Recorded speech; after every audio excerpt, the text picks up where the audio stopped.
The circle is cast, the candles lit, the spell is spoken, and Mother Moon is watching all that we say and do. For the next short passage of time, you are in an enchanted place called the Wytching Hour.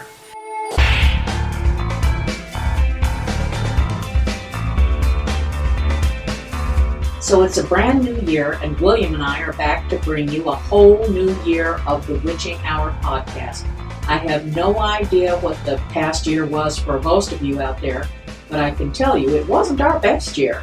We lost a beloved cat and consequently spent a small mountain of money on the remaining two.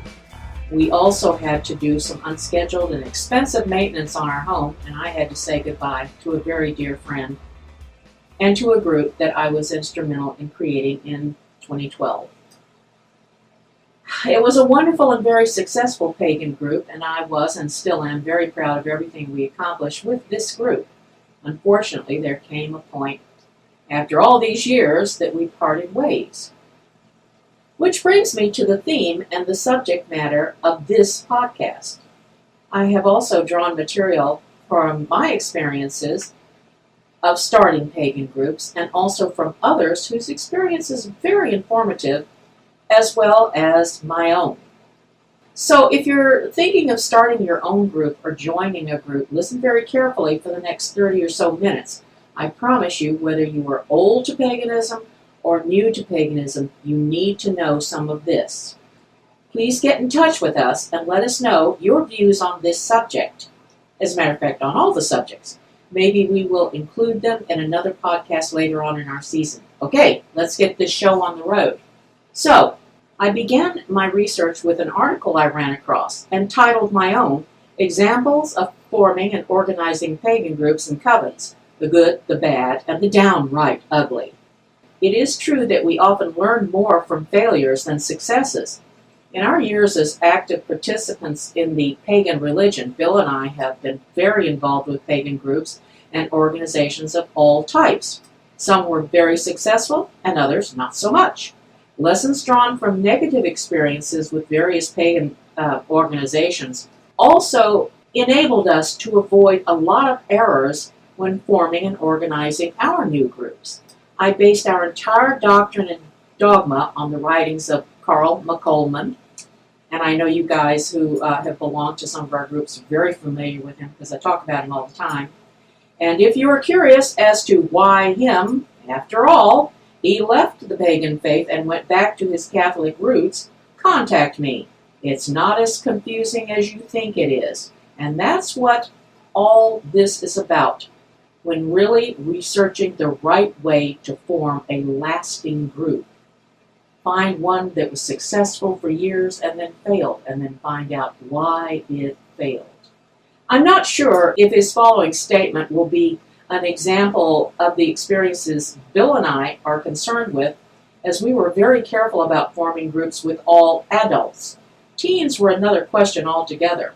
But on the outside chance you did start off as Sam describes in his experiences, I'm including it here. And Mr. Wagar goes on to say, "These short-lived pagan groups are usually centered around a charismatic individual, generally formed by teenagers with no formal training. No mentor or apprenticeship with an adult, just drawing from this or that popular pagan book author, or latest cult film, or more horror film content and actual information. This often provided enough enthusiasm in the do-it-yourself anti-hierarchic mindset. They persist for periods of time, generally 4 to 6 months, and are helpful in getting other teens and young folks started, but no more than that. Once in a while they continue longer but remain a small group of friends. Recruitment is by affinity, and there is no interest in growing in size or influence. But, as we have no experience with Mr. Wagar's teen priesties and beasties, we will leave this paragraph as an admonition to leave the kids with Buffy the Vampire Slayer and the Goth movement. There are groups, some legally incorporated, complete with charters and rules, etc., that are centered on the high priest or priestess, or both, or a little ruling group which ingratiates themselves to the leaders. If the founder contributes and shows love, interest in the mission, and growth in the client memberships, they may do well for some years. They may grow and thrive to a certain point. However, when the charismatic influence of the main figure wanes, generally with a maximum of 25 to 45 members, they lose members. They begin to lose members. Some by attrition, some loss of interest, some personal reasons, but often some actually start their own groups and pull away from the original coven group and using the same original ideas of that group. Don't know how I feel about that, but if you're really good, I think it's probably a good idea. Many of these groups center on charismatic leaders that are better equipped to lead and or manipulate others. Now that's a strange way to put it, but I'm sure you all have had experience with that if you are lifelong pagans. Religions, although some contest this notion, includes paganism and like movements that tend to attract the walking wounded. People who join because of damage in their lives, physical or psychological problems, life crises, and the variety of ills and other troubles. This is natural, and some people actually thrive with a supportive group and move on with their lives. But there is a faction. There's a faction of folks who come to us that are so damaged and unaware of their destructive tendencies, they can cause a great deal of damage to other members and to the organization and its mission. This is one way to infect an entire group, and very quickly and painfully and slowly. Either way, eventually, it will kill off your group. And oddly enough, there's no antivirus serum for it. No, there's not. There sure isn't.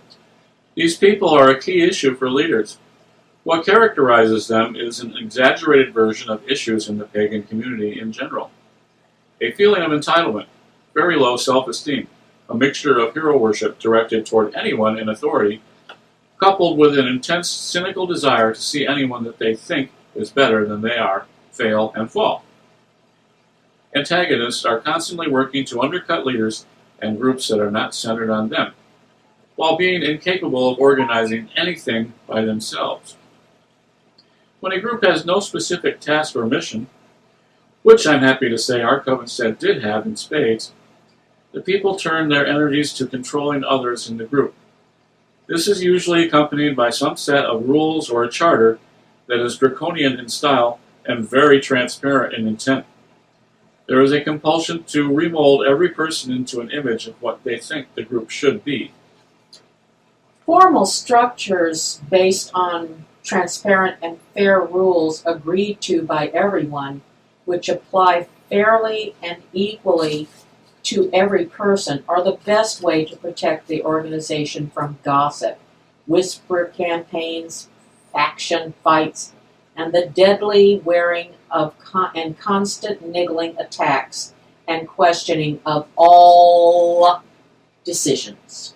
In other words, professional functioning and organization that is for everyone's benefit and remaining centered on the mission rather than the benefit of every one person or leader is the best guarantor of the mission and the group.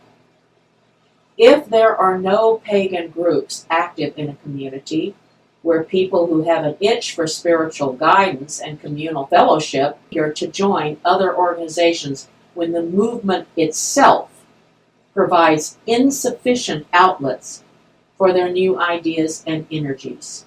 Our thanks, somewhat not confidently, to Sam Wagar for his views on what is good and what is not so good when starting, developing, or joining a pagan group.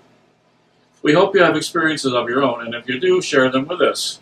Continuing on, we have another article by John Halstead from April 21st, 2017, entitled, Why Contemporary Paganism Deserves to Die. Does it? Does paganism deserve to survive? I don't know whether contemporary paganism is dying or not, but it's definitely changing. Contemporary paganism is being squeezed by the same social, economic and technological pressures that all other contemporary religions are struggling with. Generational differences with millennials, economic inequality, the internet. Oh, there's that internet again. Which got us thinking, why are we bothering to struggle? Why not just let decay take its course? Recently, during a congregational forum at a Universal Unitarian Church, the perennial question of how we can get more members came up. There were lots of ideas for bringing in and retaining new people, but no one seemed to be asking what I think, and this is Mr. Halstead speaking, is the most important decision. Why do we think we deserve more members? I think deserve is maybe an inappropriate word to pick there. Why do we think we should get more members? Why do we need more members? Why do we need more members? Deserve, it's not like you did something right and you win a prize with more membership involved. Yeah. But, continuing, institutions have a way of taking on a life of their own, so that people start asking how to save the institution, and forget to ask whether it should be saved.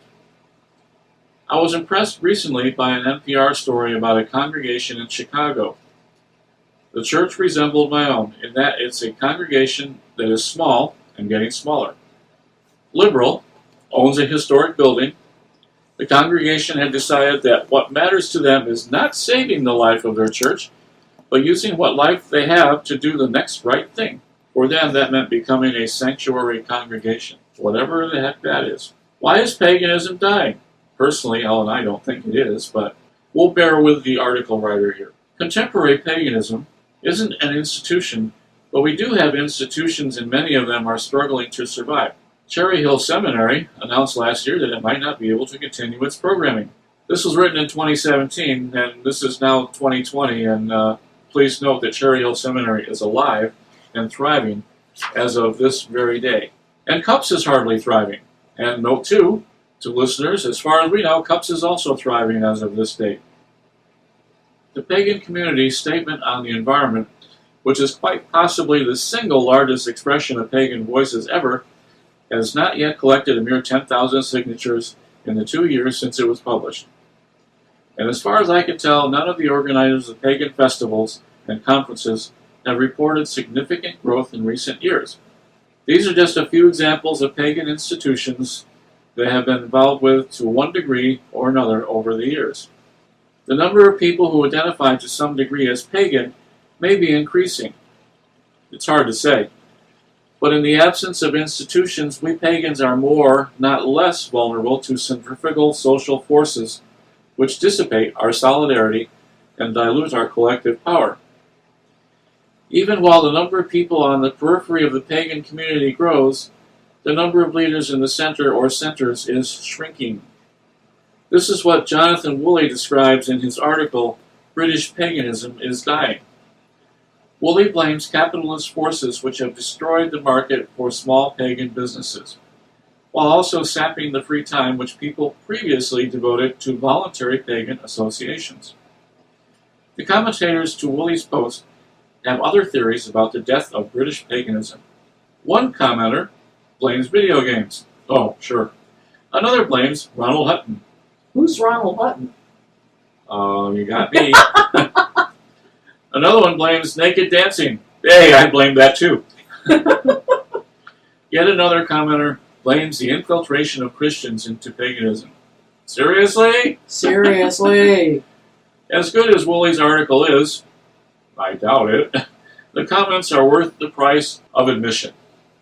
I don't disagree with Woolley's analysis, but I think there is another factor at work here, one which Woolley himself touches on in his article, Pagan Self-Absorption.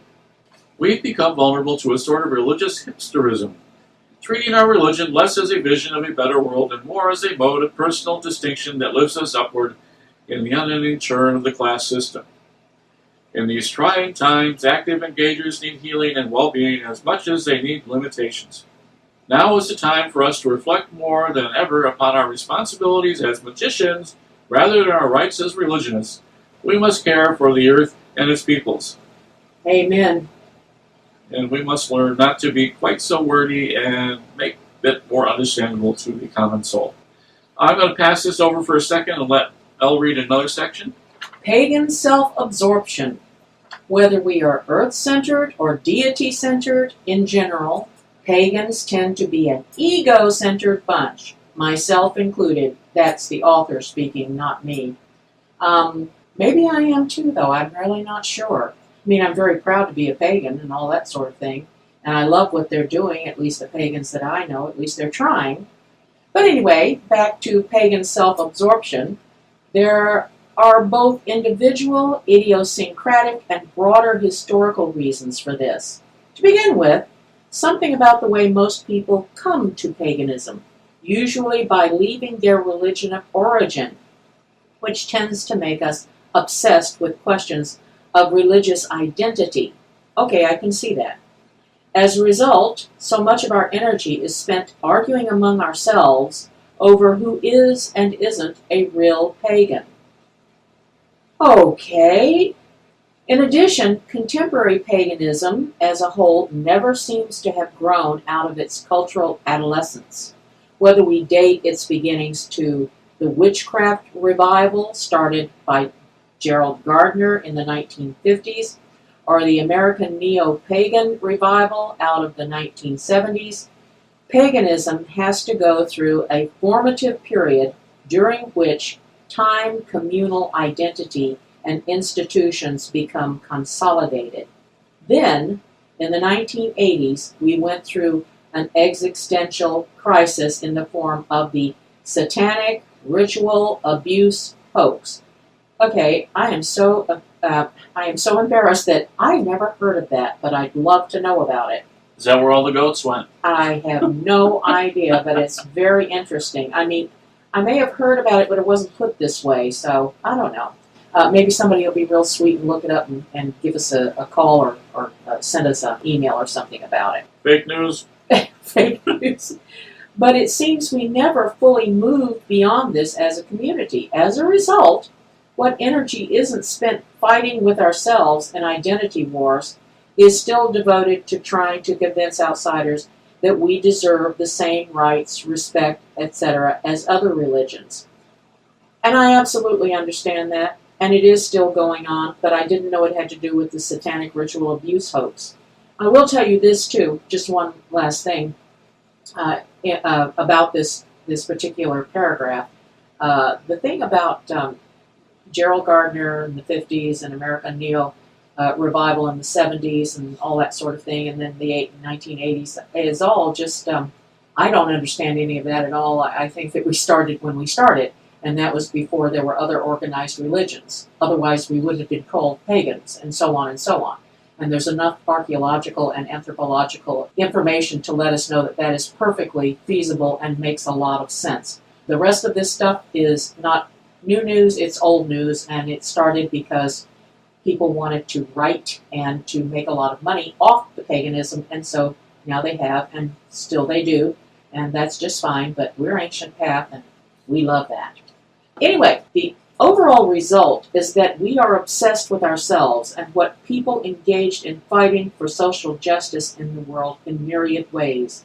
Similarly, I believe that contemporary paganism also has a saving vision that needs to be shared in the world. A vision of the inherent divinity and interconnectedness, well, that's an interesting word, of all living beings, our physical bodies and the earth itself. Like us, pagans have an aversion to proselytizing, which means that if other people are ever to learn about our saving vision, then it will have to be through other forms of positive engagement with the non-pagan world. Ryan C., and I'm not sure who Ryan C. is at this very moment, but this is the author's words. Ryan C. frames the question this way in his comment to Woolley's article. Do we want more pagans, and in quotes, increased numbers, or do we want pagan ideas to be a broader part of social discourse and be accepted by non-pagans as well? I'm sorry that's still an argument about non-pagans as opposed to real pagans or pagans in general or anything, but apparently it is. I think it's time, past time in fact, to pull our collective heads out of the self-created broom closet. We need to set forth from our pagan safe spaces, which have become intellectual ghettos, and move into the world. We start working together with each other and with non-pagans for a better world. Then, if we survive, we can say we earned it. And of all the things that this particular man, and what was his name again, Mr. John Halstead, this was actually one of the best things that I've read, because it is true. I had looked. I don't think that I think paganism is dying as much as Mr. Halstead does. But this last paragraph in particular, and a couple of more places in his article, I absolutely agree with, and I am really tired of having to be in the, my husband and I aren't, but a lot of people are in the proverbial self-created broom closet and probably will stay there for the rest of their lives. And a lot of it has to do with really serious things like people going to court for their children and losing their children just because they're pagan, among other things. We will address that at another broadcast. But now, for something that you can do and relax and enjoy. Go, take it away, baby. And if you want me to help you with that, I'll help you with that one too. No, I'm good. Okay.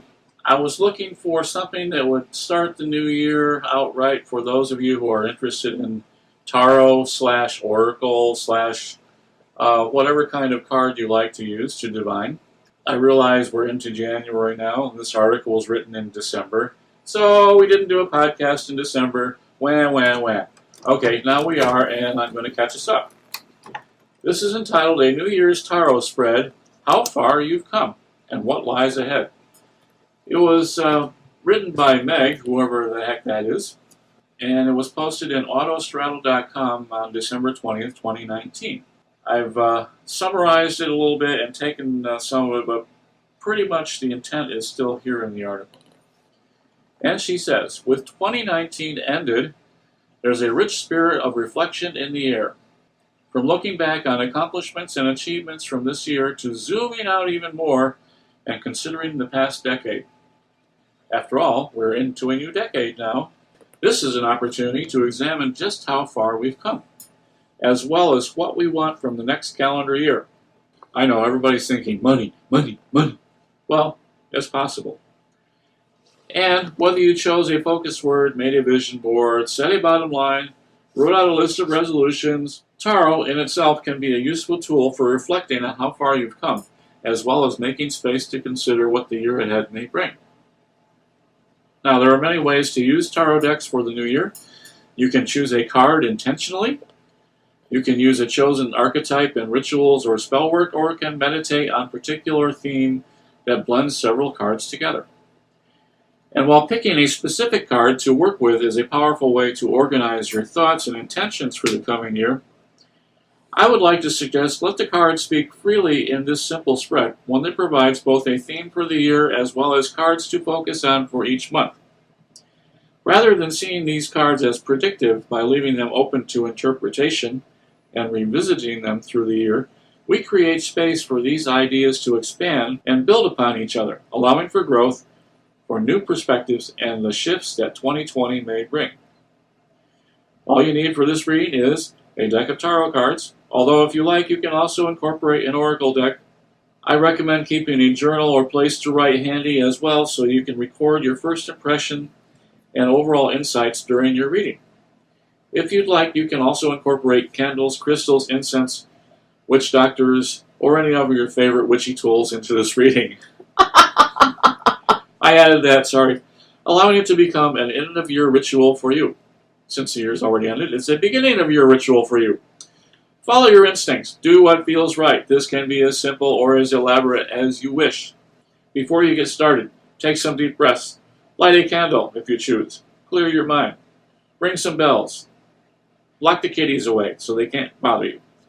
I like to let this spread be open and simply ask for insights into what's ahead.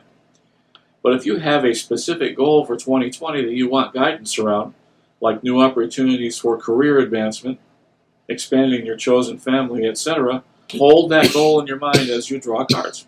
We'll start by drawing the theme card for the year. Pull out the major arcana cards from your deck. Shuffle them well. Use your favorite method to draw one archetype from this pile. This is your theme for the year. We pick a major card mainly because it tends to be a little more defined as to what it's going to provide for you, whereas the minor ones are supportive of it. So that's why a major card is picked for the theme of your year. Then, for the next card, you repeat this process either with the minor arcana pile, or if you want to institute your oracle deck now, pick an oracle card and use it to help clarify your theme. And oracle cards might be good for this because they give you more of an overall feeling of emotion and how you're feeling and how things are going to work out in a general sort of way without the specific of a tarot telling you that A plus B equals C. Now spend some time working with these cards. Consider how they can help you set an intention. Find a focus or clarify your goals for 2020. What connections emerge? What themes do you see? How do these cards resonate with where you are right now and where you hope to go?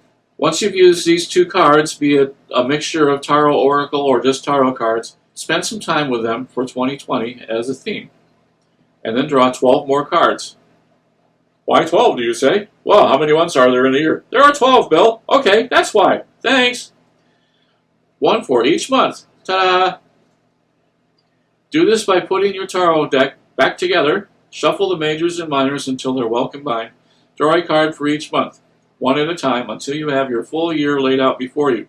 Now, this pattern online, she had a chart that had the two theme cards set off to the side, and she had drawn a little box for each month of the year and left a spot underneath it to make notes on what that card meant for you or what it could mean for you for that year.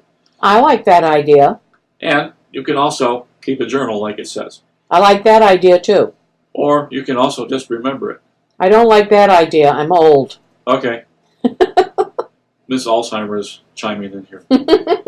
I recommend recording the cards in your journal or calendar, allowing you to reflect on them at the beginning of each new month. So when February starts and March starts and April starts, pull that card out, look at it, what it's meaning for you for that particular month, and also use it as a review of what has happened for the prior months. Chances are these cards will make more sense in the context of a year. For now, consider how these cards connect with your theme cards and what they can help you uncover about those broader archetypes. And if it works well with you, if you're happy with it, next year you can make it a resolution to do it again every year. Have fun with it. Remember, tarot is a roadmap with many directions to go. Don't tie yourself down to one path. Explore and enjoy.